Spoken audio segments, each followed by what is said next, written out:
Hi hello అండి అందరికీ నమస్కారం అండి ఫ్రెండ్స్. ఉద్యోగ పెన్షనర్లకు అదిరిపోయే శుభవార్త. ఇక జీతాలు పెన్షన్లు పెంపు అవకాశం అంటూ అప్డేట్ అయితే రావడం జరిగిందండి. అయితే ఇందుకు సంబంధించిన పూర్తి వివరాలైతే మన వీడియోలో తెలుసుకుందామండి. వీడియో మాత్రం పూర్తి వరకు చూడండి ఫ్రెండ్స్, అప్పుడే మనకి పూర్తి సమాచారం అయితే తెలుస్తుంది. లేట్ చేయకుండా టాపిక్లోకి వెళ్ళిపోదాము. ఇక 8వ కేంద్ర వేతన సంఘం ఏర్పాటుపై దేశవ్యాప్తంగా కూడా ఆసక్తి పెరుగుతుంది. కేంద్ర ప్రభుత్వ ఉద్యోగులు పెన్షనర్లు కొత్త వేతన సవరణల కోసం ఎదురు చూస్తుండగా ఇప్పటి వరకు జరిగిన వేతన సంఘాల పరిణామ క్రమం భారత ఆర్థిక వ్యవస్థలో వచ్చిన పెద్ద మార్పులను ప్రతిబింబిస్తుంది. 1946లో మొదటి వేతన సంఘం ప్రారంభమైనప్పటి నుంచి ప్రభుత్వ ఉద్యోగుల జీతాలు సాధారణ జీవనాధార స్థాయి నుంచి ఆధునిక ద్రవ్యోల్బణ ఆధారిత వేతన వ్యవస్థగా మారాయి. ప్రస్తుతం అమల్లో ఉన్న 7వ వేతన సంఘం గడువు 2025 డిసెంబర్ 31తో ముగియనుంది. దీంతో 8వ వేతన సంఘం ఎప్పుడు వస్తుంది, జీతాలు ఎంత పెరుగుతాయి అనే ప్రశ్నలు ఉద్యోగుల్లో చర్చనీయాంశంగా మారాయి. ఇక భారతదేశంలో తొలి వేతన సంఘం 1946లో శ్రీనివాస వరదాచార్యల్ నేతృత్వంలో ఏర్పడింది.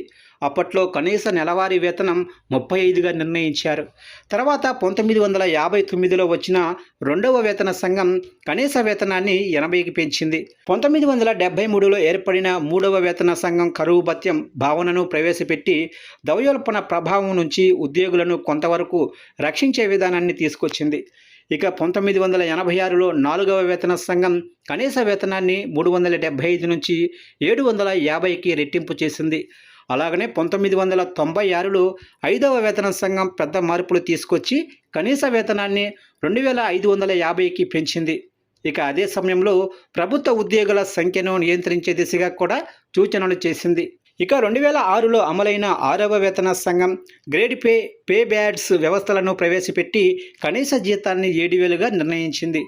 2016లో అమల్లోకి వచ్చిన 7వ వేతన సంఘం ఈ విధానాన్ని మరింత సులభతరం చేస్తూ పే మ్యాట్రిక్స్ను తీసుకొచ్చింది. ప్రస్తుత కనీస వేతనం 18,000గా నిర్ణయించబడింది. అలాగే 2.57 ఫిట్మెంట్ ఫ్యాక్టర్ను అమలు చేసింది. ఇప్పుడు అందరి దృష్టి 8వ వేతన సంఘంపైనే ఉంది. అధికారిక ప్రకటన ఇంకా రాకపోయినా 2026 జనవరి నుంచి అమలు చేసే అవకాశాలపై ఊహాగానాలు కొనసాగుతున్నాయి.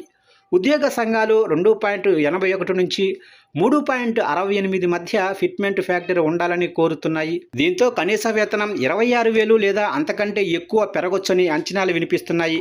అలాగే ప్రస్తుత కరువు భత్యాన్ని మూల వేతనంలో విలీనం చేయాలనే డిమాండ్ కూడా బలపడుతోంది. ఇక ఇది భవిష్యత్తు జీతాల లెక్కింపులో పెద్ద ప్రభావం చూపే అవకాశం కూడా ఉంది. రాబోయే 8వ వేతన సంఘం ముందు ఒక పెద్ద సవాల్ అయితే ఉంది. దేశంలోనే 48 లక్షలకు పైగా కేంద్ర ప్రభుత్వ ఉద్యోగులు, 67 లక్షల మంది పెన్షనర్ల ఆర్థిక భద్రతను కాపాడుతూ మరోవైపు ప్రభుత్వ ఆర్థిక పరిమితులను సమతుల్యం చేయాల్సి ఉంటుంది.